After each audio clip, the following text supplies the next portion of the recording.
This podcast is sponsored by nobody. Hey dudes, welcome to Splat from the Past, the only 80s themed horror and sci-fi show where things can get totally radical. Now today I will be talking to the man, the myth, the legend.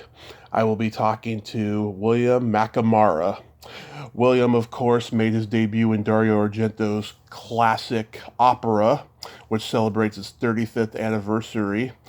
He was also in Stephen Campman's Stealing Home, Dream a Little Dream. He will be my fourth guest from that.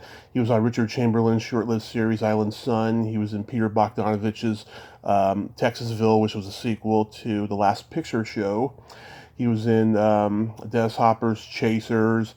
He was in Copycat, the Jerry Springer vehicle, The Ringmaster. And he wrote and directed and produced a movie recently called The Trouble with Billy. And we're going to talk about all that stuff today. The guy has had a huge career, and it's ongoing.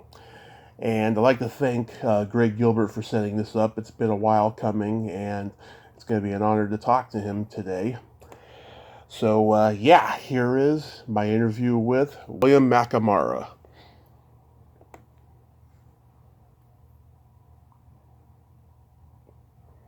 Hey, William, welcome to the show. How are you today? Good. This is such a great honor. Thank you for taking the time today. Sure. Absolutely. So, going back in time, did you gravitate toward acting early on in your childhood? I guess I did. Yeah. I was. My mom had gotten divorced. We moved to L.A. We lived here for a few years, and she was friends with a few people in the business. Mm-hmm. And so I kind of got to see things up close, and it was just, for me, it was like, wow, this is amazing. Whatever this is, I want to do it. Yeah. You're originally from Texas? Yeah, born in Dallas, Texas. That's right. Nice. Yeah, because I see that your dad was a race car driver. Did you ever consider that trajectory? I did, and I've been to some of the racing schools and stuff like that. When my dad did it in the '60s, you could self-finance that industry, because everything was so cheap. Today, you would need to do. It's a multi-million-dollar thing to try to race professionally today. So you got to be sponsored, and you got to spend it's quite a commitment. Yeah, I'm good at that. they actually have racing schools? Oh my God, yes. Skip Barber, Lime Rock, Bondurant. There's one in Canada. I can't remember the name of it. But yeah, there's a lot of racing schools. Absolutely. Wow, I did not know that. You learn something new every day. I guess. Yeah. I guess it's not enough to be good at racing. You got to learn other things too, because it looks easy, but it's a lot more complicated, right? Yes, it is definitely not easy, and it's very dangerous. Yeah. Oh, obviously it's dangerous. I mean, look at all the crashes we've seen over the years and stuff. Yeah. Yes. But there was no one like Dale Earnhardt, and of course Dale Earnhardt Jr. Right. Exactly. They were they were very good at what they did. I got to see one of Dale Jr.'s last races, and I was like, wow, God, he was really lagging behind. I mean, he was really done by that point. So Wow, that's amazing. yeah. So did you start doing school plays and community theater when you came out to LA? No, I was a kid. No. In school, we didn't really. The schools out here, I don't remember there being drama. There might have been, but I was not. No, I wasn't doing it. No community theater, nothing like that. No, unfortunately not. So you didn't get to do it until you went to Columbia University? Well, sort of, yeah. Back in New York City, I was. We had. My mom got married to a guy in New York, so I moved back to New York and grew up in New York City. And yeah, it was in New York that I started pursuing it and doing summer stock theater at Williamstown. And in New York, I did a lot of commercials. I started out doing commercials, which is a way to finance my my desire to be an actor. What kind of plays did you do at Summer Stock? Henry the Fourth. Oh my God, I can't remember Chekhov. I did a lot of Chekhov, Shakespeare, and oh goodness, I can't remember Sam. Good Lord, I can't remember his name. The guy that was married, I think, to Meryl Streep. Oh, Actor, whatever. are you talking about Sam Shepard? Sam Shepard, yes. He was actually married to Jessica Lange. Jessica Lange, sorry. Yeah, I've got to... I get them mixed up. Yeah. If they're from the same generation, it's easy to mix them up. It is. So you were doing mostly dramatic stuff. Did you get to do any comedy as well? Not a lot of comedy, no.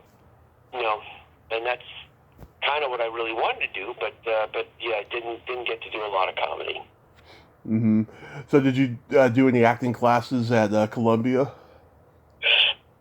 Columbia doesn't really have, that I know of, a theatrical department. I was in just literature, and in undergrad, your first year, you don't have that many choices. But no, the thing about New York City that's so great is that New York has so many great acting schools and acting classes. So you don't need to go to. In fact, if you go to NYU, they send you to all the different acting schools in New York, which is great. Mm-hmm. But I lived there, so I had access to all the best schools and acting classes, and I did take advantage of that, definitely. Did you try to get into the actor studio? I did not, but I was what they call, I think it was called the professional observer. Mm-hmm. I was able to go in and observe, but I never really did the application for that or the audition. Yeah, very tough school to get into for the actors I've talked to who have got in there, Yeah, absolutely. So after that, you studied at the Lee Strasberg Institute. Did any of your classmates there go on to become successful in acting? Gosh, I don't think so. No, not that I know of. I mean, but maybe I could be forgetting. So don't hold me to that. I hope not. Did you? How about any like actor studio people come and give lectures there? Yeah, I guess so. I guess. Yeah, I mean, nobody really came to Lee Strasberg to give lectures. A lot of the teachers there, Sharon Chatton and Jeffrey Horn, were pretty well respected themselves. So, I think that we didn't need anybody like famous to come, because these people were, as far as teachers go, and Jeffrey Horn was a pretty well-known actor in a lot of major movies. So they, in their own right, were as famous and as a lot of the people that could have come, I guess. I just reached out to him. Yeah, I just reached out to him for the 65th anniversary of The Bridge on the River Kwai, because he's literally the only one left from that movie, and he's like full-time teaching, so he passed on it. It was a heartbreaker, but that would have been really cool to have him. Wait, hold on, slow down. So you said it's Bridge over River Kwai. Yes. And so you're saying Jeffrey Horn just recently passed? Is that what you said? No, he passed on the interview because he's teaching full time. Oh wow, he's still teaching, huh? Yeah, he's I think 88, 89 years old now. Wow, he's still teaching. He's a great teacher. Yeah, where is he teaching? Do you know? I think in New York. Still at the Lee Strasberg place? I think so. Yeah. Wow, that is crazy. Good for him. Yeah, I mean, guys, they do it, until they die. I mean, look at James Lipton, of the dean of the actor studio until he passed, It's crazy. Yeah. Wow, that's amazing. Yeah. So when you got cast in Dario Argento's opera, was that just a standard audition? No, not really. I was in Italy doing a mini-series, and I met his producers, and they asked me if I wanted to be in the movie, and I just met with him, Dario, and he hired me there on the spot. Yeah, were you a fan of his movies? Had never heard of him. In the United States, in the 80s or 90s, I guess, whenever it was. I mean, he's not that well known in the United States. I know in Italy he's huge, and I know real serious horror fans know who Dario Argento is, but not everybody else does. How about a horror fan in general? Right. And I mean, in general, once I, worked with him, I started watching his movies, and they're fantastic. I mean, he's an artist. Mm-hmm. Oh yeah, Suspiria and Inferno. I mean, that guy just had a great eye. He practically invented the heavy metal horror genre in the early '70s. He did I can't remember the name of it offhand. It was a horror movie about a hard rock band, and I get so frustrated when I hear people say Rocktober Blood was the first heavy metal horror movie. I was like, no, that Dario Argento movie from '71 was. That's where the seeds were planted. Wow. Interesting. Okay. Yeah. What's her name? Christina Marcelach. Is that how you pronounce her name? I think so. Yeah. I'm not sure. She was coming off of Every Time We Say Goodbye with Tom Hanks at that time. What was she like to work with? She was a sweetheart. I think she was kind of unhappy. I think. Mm-hmm. I'm not sure she was super into the movie. I think that it was very difficult for her. You think maybe she was under a lot of pressure to follow up that movie with this? I think so. Yes. Well, yeah. And I think it was hard for her to work with. I think it was hard for her to. I think Dario was really kind of tough on her or something. Yeah. He probably had high expectations. Yeah. Yeah. What was Daria Nicolodi like to work with? She was super nice. I mean, I didn't get to know that many of the Italians on there. I mostly not hung out with Ian Charleson. Mm-hmm. I didn't really, but all the work with everybody was super nice. It was a great experience as far as all the people. Yeah, I had thought about reaching out to her just before she passed, but fortunately Greg did reach out to her and he got to talk with her, so that's pretty cool. Yeah. But wow. Ian Charleson's, it was his last movie. What was he like to work with? He's a sweetheart. He's an amazing guy, very generous. Gave me a lot of, taught me a lot about Shakespeare. Spent a lot of time. We became good friends. He is very funny, great sense of humor. Just no ego whatsoever. I mean, just a phenomenal actor, and he had no ego. Yeah, you two bonded over the Shakespeare thing. Yeah. That's cool. So you were in this adventurous TV miniseries called Secret of the Sahara. What was that like to make? That was kind of one of the first big things I'd ever done. It was in Italy and Morocco, so for a young actor, it was quite overwhelming. And it was just a huge cast, and it was just humongous. And so it was overwhelming. A lot of fun, though. I had lots of fun on it. 2.5 months in Rome, 2.5 months in Morocco in the Sahara Desert. Mm-hmm. It was an amazing experience for a new actor. Did you have enough time to take all of that in and say, wow, this is probably never going to happen again? I didn't realize it at the time. I was quite enjoying it very, very much. But yes, I never had quite a time. I mean, it was just an amazing experience. The food, the people. I mean, in Rome, I was I was very young, and just having this amazing success. Yeah, what an interesting cast, too. You got Michael York, Ben Kingsley, James Ferrantino, Andy McDowell.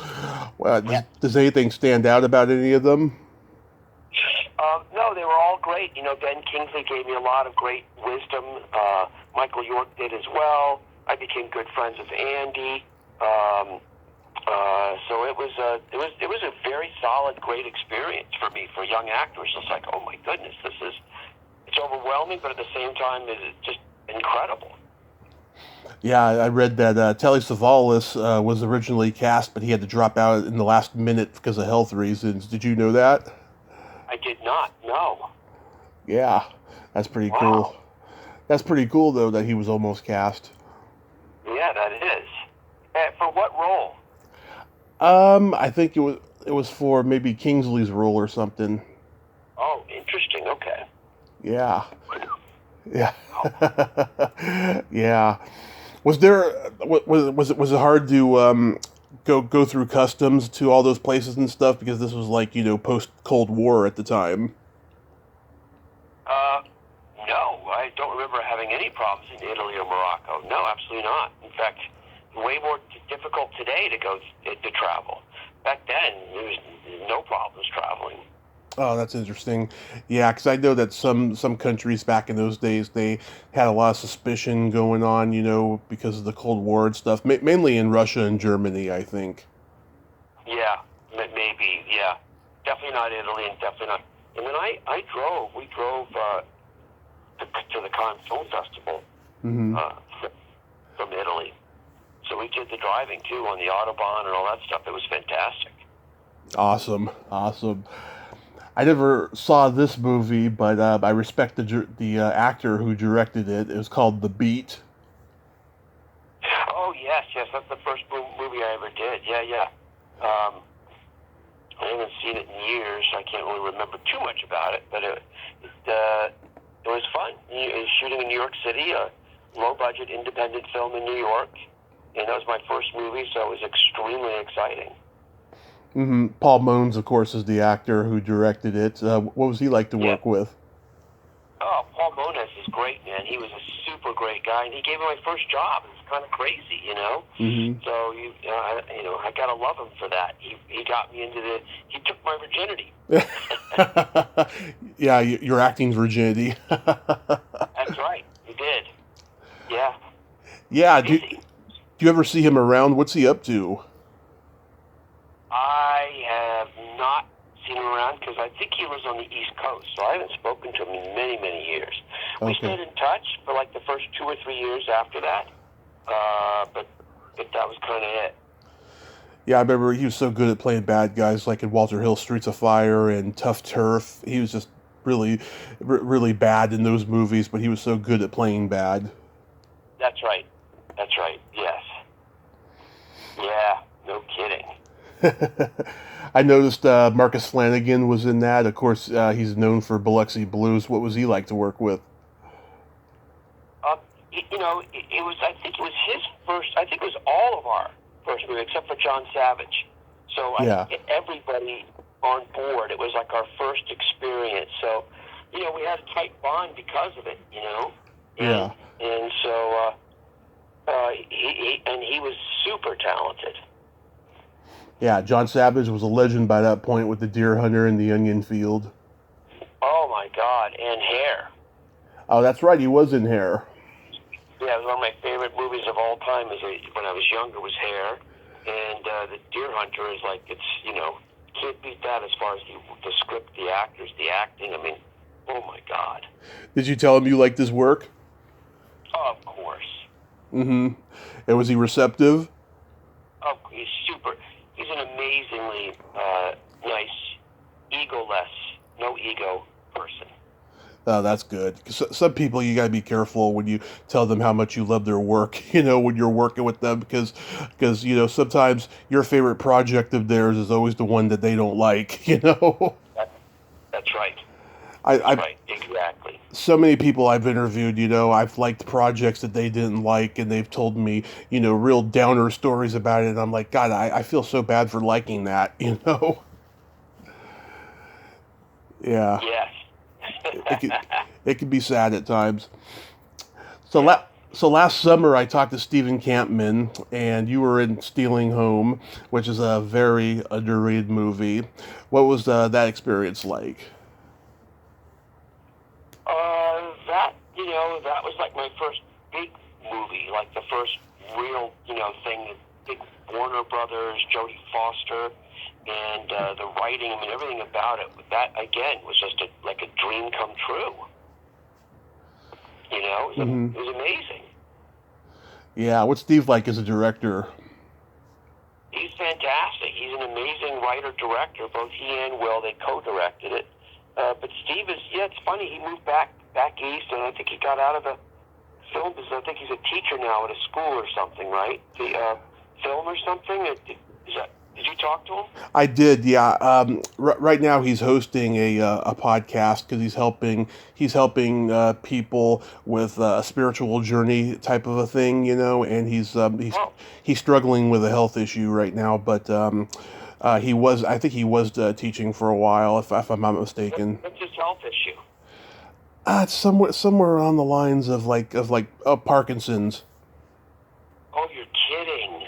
No. Oh, jeez. I mean, I mean, I'll tell you, I've talked to some people who have Parkinson's, and usually, you can hear the little quirks of their speech patterns and stuff. He was just fine when I talked to him. I mean, he was very articulate, very deep guy. I mean, it doesn't seem like it's really hindered him. Shoot. Okay. Interesting. Yeah. Wow. You play a young Mark Harmon in the movie. Did you get to meet him? Oh, yeah, of course. I met Mark Harmon. Yeah, of course. Absolutely. Yep. You betcha. Yeah, around that time, my parents went to a celebrity baseball game in San Francisco, and Mark Harmon was there, and they met him. He was very nice. Right. Yeah. Interesting. He is a nice guy, and he's amazingly successful, and he's been steadily successful for the last 30 years. You have to admire that. I think he might be one of the highest paid TV actors of all time. I can't remember. He's definitely on that list. Yeah, I mean, he's on that list. That's right. I mean, for over 40 years, I mean, he was on St. Elsewhere, and then he had a couple shows that didn't go, and then he was on Chicago Hope, and then Navy NCIS, which that show turned out bigger than I ever thought it would. That lasted for over almost 20 years. Wow. Okay. Jeez. Yeah.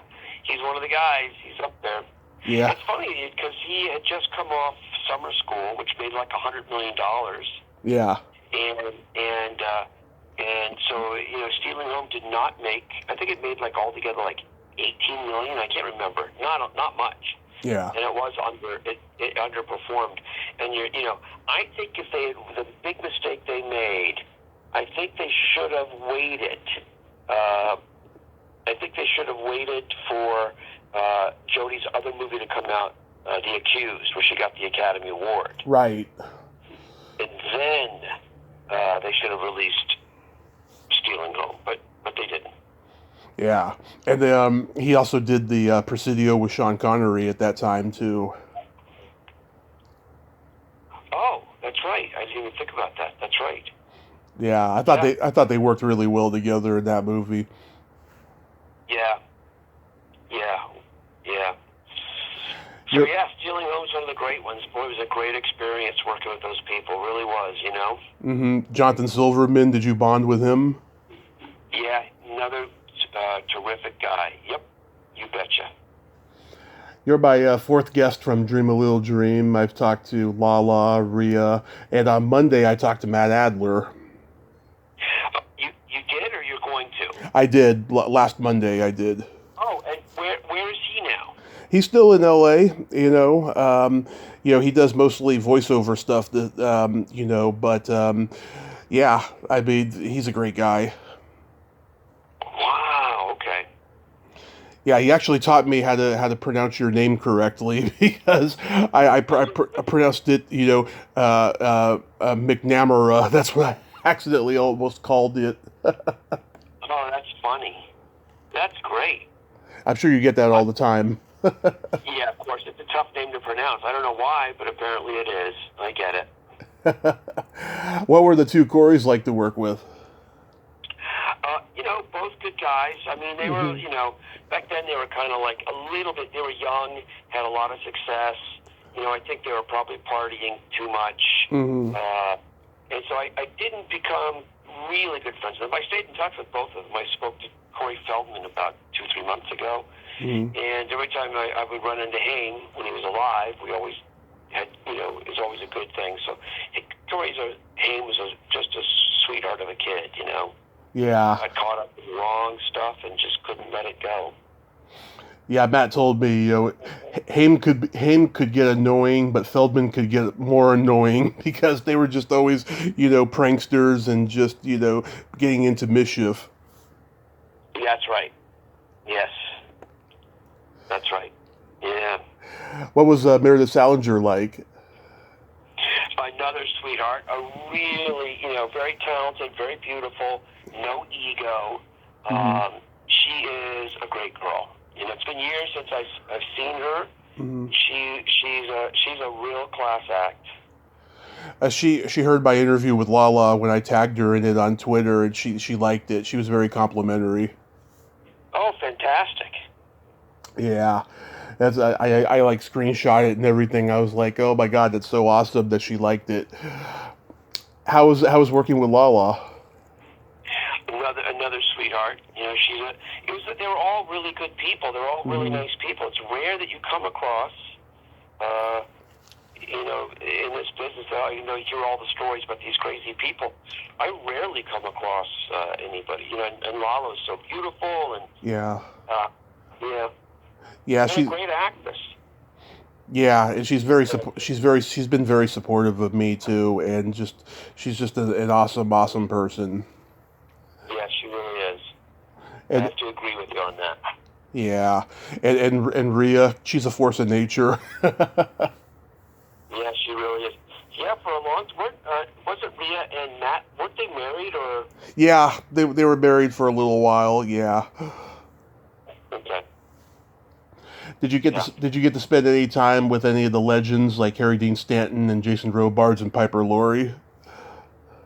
Just on set, just on set. And, back then I probably mistakenly didn't realize how special it was that I was on set with Jason Robards and Piper and Harry Dean Stanton.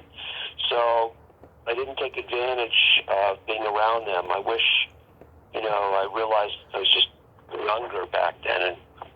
And I wish I realized how important those people were as far as acting is concerned and spent more time with them. Yeah, they didn't offer you any advice or anything? No, I never. Not that I can remember. I mean, I remember watching all of them and just thinking they were fantastic, and I was lucky to be working with them. But I wish I had done some brown nosing, to be honest with you, and I don't know why I didn't. But I didn't. Yeah. You're my second guest from Island Sun. I've talked to Carol Houston. Oh, wow. Yeah, she's really cool. How was working with Richard Chamberlain on that series? Another class act, no ego, super talented, super successful. He's a real class act, a real gentleman, and he's another one. Huge TV star, no ego whatsoever. Just a normal person. Mm-hmm. Clyde Kazatsu was on there too. He was like one of the heads of the Screen Actors Guild for a while. Another great guy, and we stay in touch through usually Facebook, and he always responds if I send him a message on Facebook or any of social media. He responds right away. So again, another amazingly class act with no ego. He's a huge star. Yeah, I'm trying to get him on here too. I hope I can do that. Why do you think the show didn't last too long? I don't think it did well in the ratings, and I think it was, I don't know, I'm trying to remember hard to remember much about the show, because again, that was like over 35 years ago, I think. Yeah. But I think it was a little dated, and I think it should have been a little bit more progressive instead of trying to rely on Dr. Kildare years of Richard Chamberlain. Yeah. And I don't know how to do that, so I'm not saying I would know how to make it better. I'm just saying I think it was dated even for the 80s. Yeah, it's Dr. Kildare in Hawaii, I think. Yes, that's kind of what it was, and I think I don't know. I don't think it worked. Then you got to be in the sequel to The Last picture show called Texasville. That must have been a huge highlight to work with Peter Bogdanovich and all those amazing actors. Oh yeah, of course. Yeah, you betcha. Yeah, um, absolutely. You know, it was Peter Bogdanovich was just amazing. I learned so much from him because he would take me under his wing. He would explain stuff to me as far as how directing, and he brought me in the editing room a few times and showed me, the edits. Yeah, he's amazing, and really working with those actors, Jeff Bridges. I mean, just amazing to work with Jeff Bridges. Like, I can't tell you how impactful that was, and yeah, it's a dream to work with somebody like Jeff Bridges. It really is. One of the best actors of all time.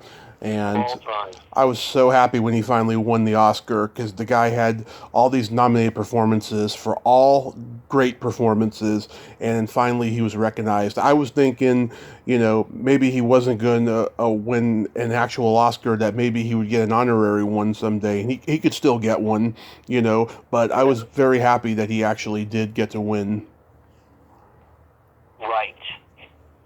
Yeah, that's right. Yep. Do you think that the movie turned out good at all?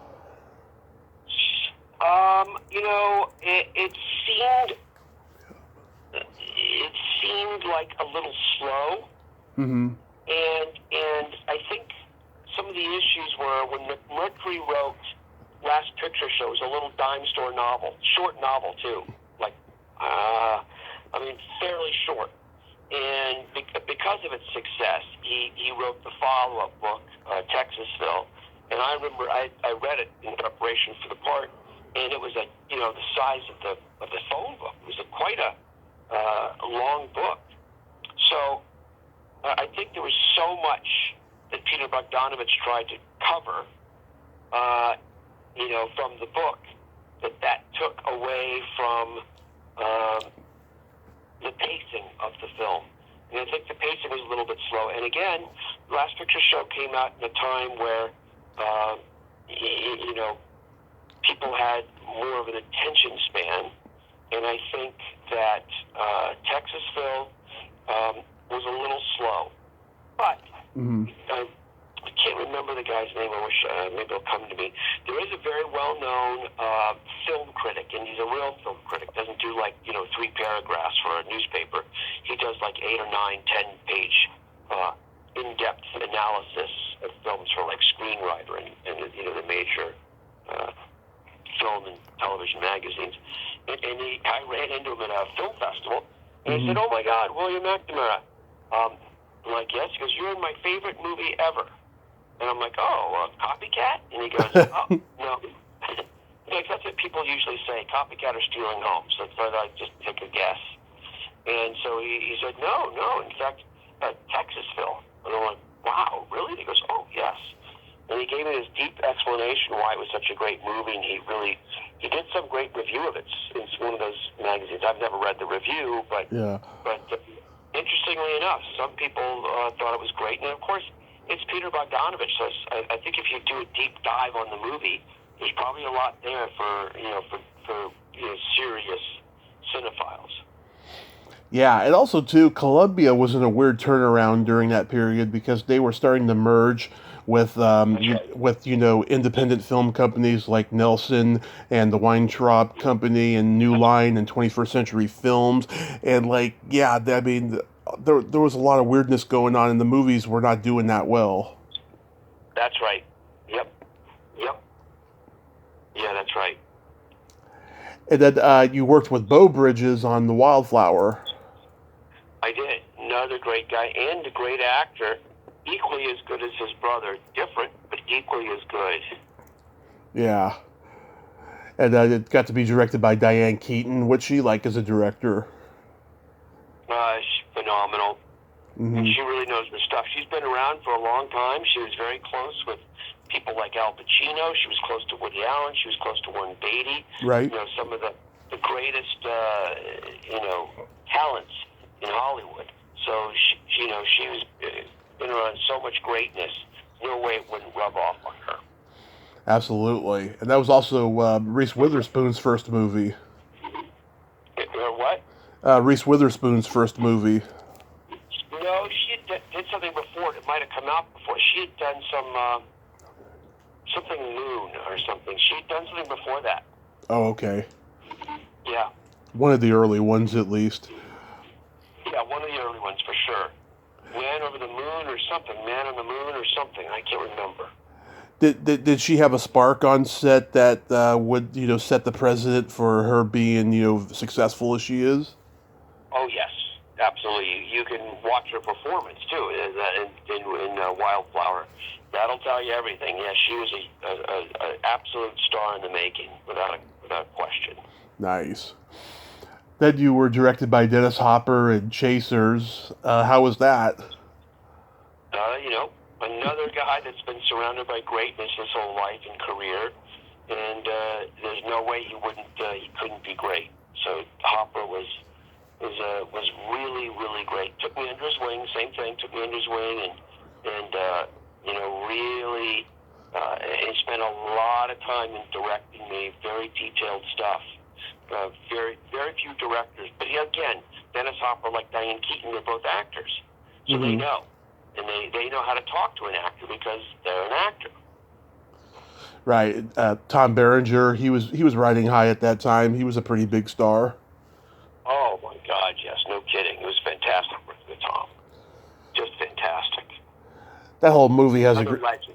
Yeah, that whole movie is full of legends. Gary Busey, Crispin Glover, Gran Bush, Bitty Shrem from A League of Their Own, and Matthew Glave. He is so underrated. What's he like? Oh yeah, he is. He works all the time though, right? Yeah. Oh, he's a prolific character actor. Yeah, prolific. Oh, he is phenomenal. Yes, but yeah, he is the real deal. Yep. He's so good at playing smarmy douches, like in The Wedding Singer or Corky Romano. He's really good at comedy. Yeah, he is. Yeah. I'm actually going to look him up real quick to see what he looks like, because it's been a long time and I forgot. Wow, he has gotten older. Yeah. Oh, it's funny. He's with Michael Green, who's like the best agent in L.A. Wow, that's fantastic. Yeah, he's in a lot of stuff. You're right. Yeah, he's a nice guy. Yeah. Yeah, super nice guy. Wow, fantastic.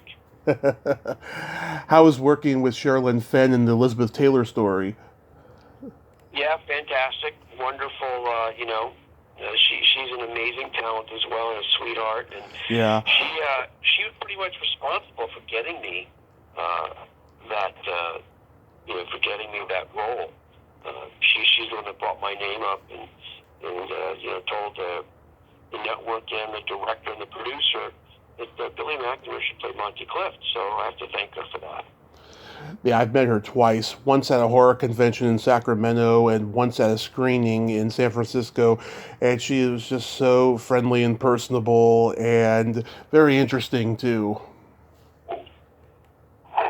Yeah, she is. And also I've interviewed Kevin Connor, who directed that TV movie. He's a great guy. Yeah, he is a great guy. He really is. How was working in Copycat? Is that like your favorite you've done? Well, it's not my favorite. It's one of my favorites. But again, working with great actors, and that director, John Emile, he is an amazing director. Just amazing. Mm-hmm. Yeah, Sigourney Weaver. God, she's one of the greats. Yeah, she really is. And Holly Hunter, she was riding high at that time. Yes. Yes, that's right. And Harry Connick Jr. Was he good to work with? Super sweet, super nice guy, and again, no ego. It's just great. Yeah. The Jerry Springer movie Ringmaster, that must have been insane to be involved in that production. Yeah, it was. It's pretty insane. Because he was a huge, controversial phenomenon during that time. I mean, did he have like a lot of entourage with him? Not really, no. No. he did not. No entourage. Not that I. No. Nope. He was actually pretty. He was, again, down to earth guy. I mean, he didn't act like a star or anything. He was a good guy. Very good guy. Yeah. Does anything stand out about being on that set? I just, again, like, what was her name? Jamie, beautiful blonde girl. She's kind of a big star today. Jamie Presley. Oh, yeah. She was fantastic. And then Michael Jai White was fantastic. So it was a lot of fun working with them, you know? Yeah. About Molly Hagan was in there. Molly Hagan, I don't remember who that was. She played a girl named Connie Zorzak. She was, I guess she was Jimmy Presley's sister in that. Oh, wow. Okay. Okay, interesting. Yeah.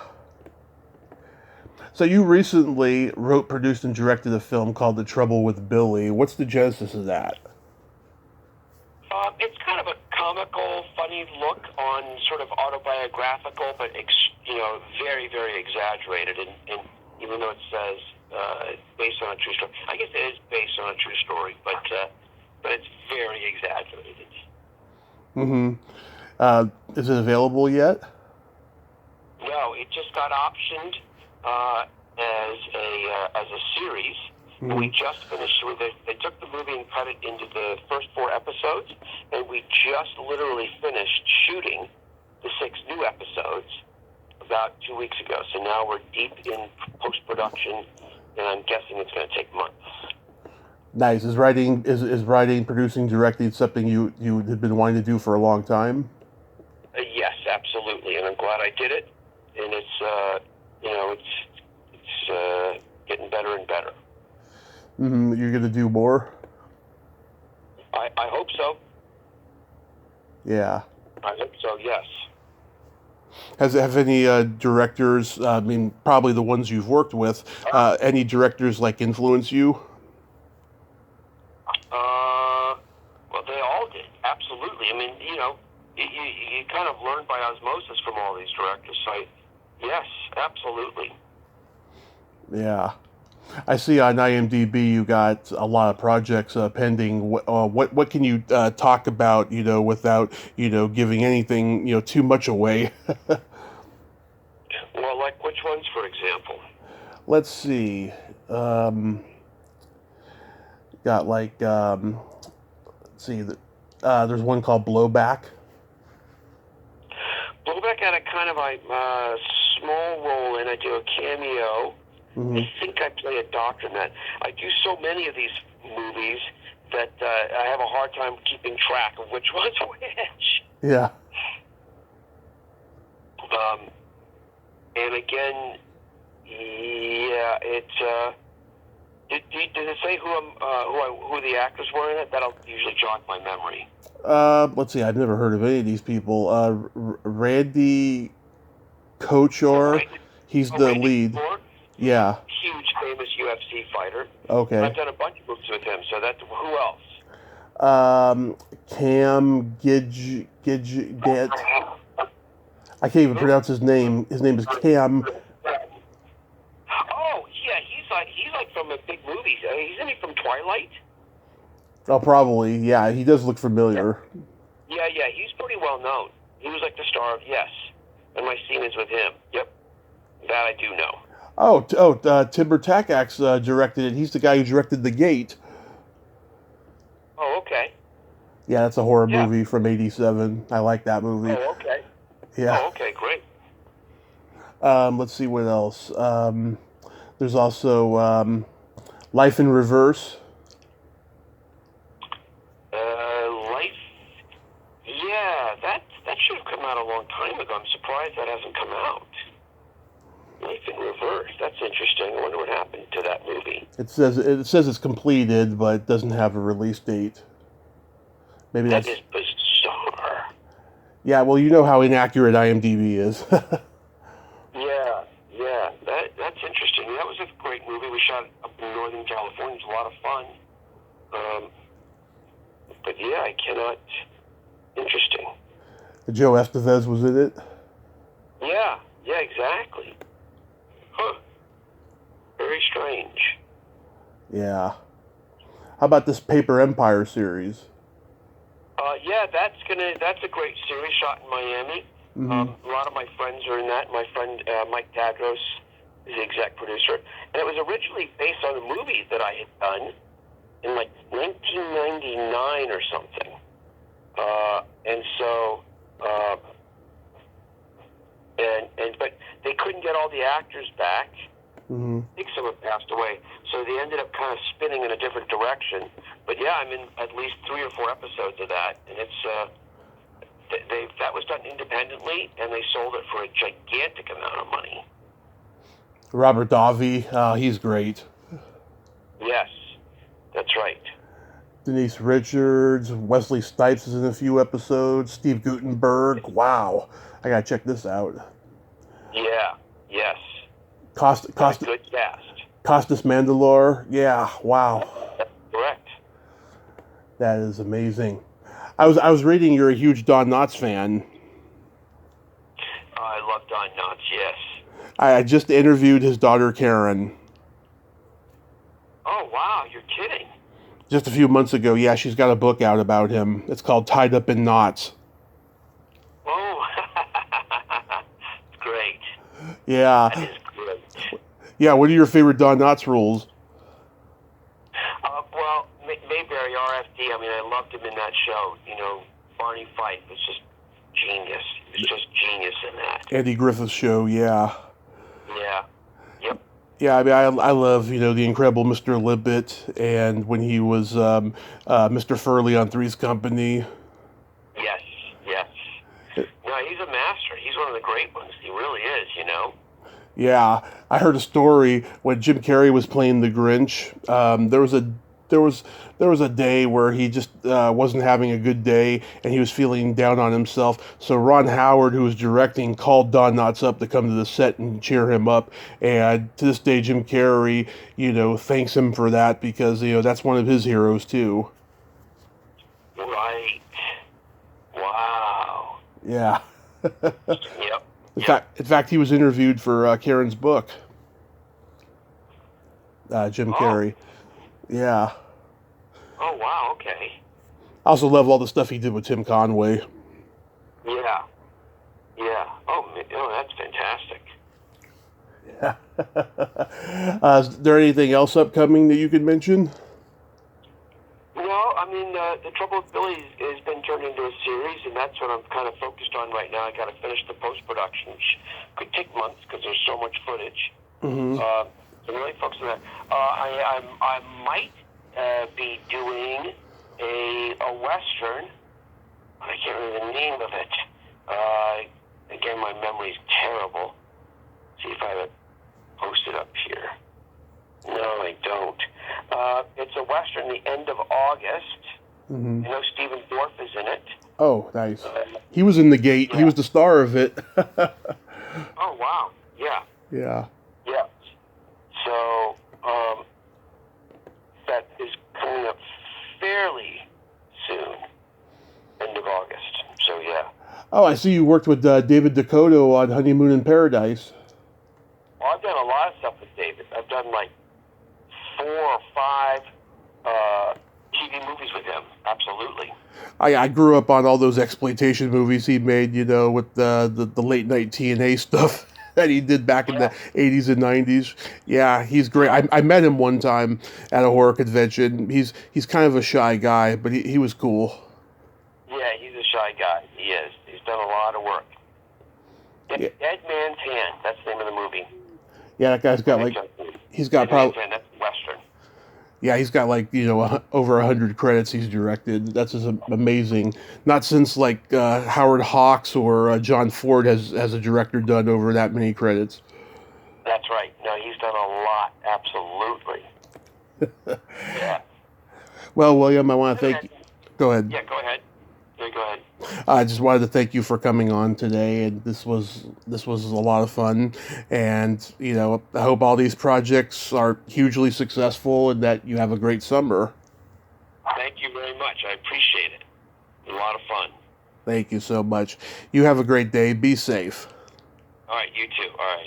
Okay. Bye-bye. Bye-bye. Well, there you have it.